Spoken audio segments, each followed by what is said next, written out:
May isang batang babae na ang pangalan ay Ella. Masayahin siya at mahilig maglaro.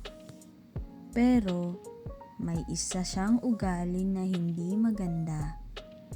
Hindi siya marunong makinig sa kanyang mga magulang.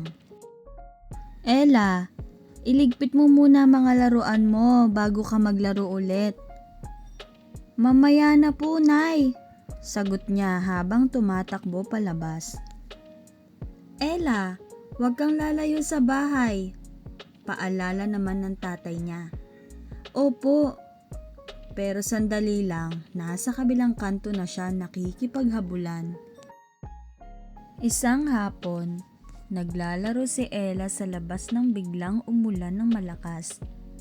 Dahil hindi siya nakinig na huwag lumayo, hindi niya agad natagpuan ang daan pauwi. Nagsimula siyang kabahan.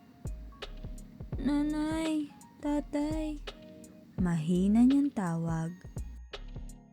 Buti na lang at nakita siya ng isang kapitbahay at inihatid pa uwi.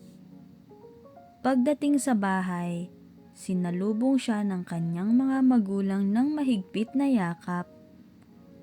Anak, nag-aalala kami sa iyo. Hindi ka namin pinagsasabihan para pagalitan ka, kundi para mapanatili kang ligtas. Napayuko si Ella.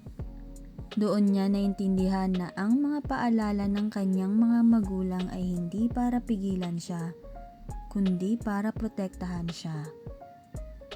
Mula noon, natuto na siyang makinig at sumunod. Kapag may iniuutos ang kanyang mga magulang, agad niya itong ginagawa.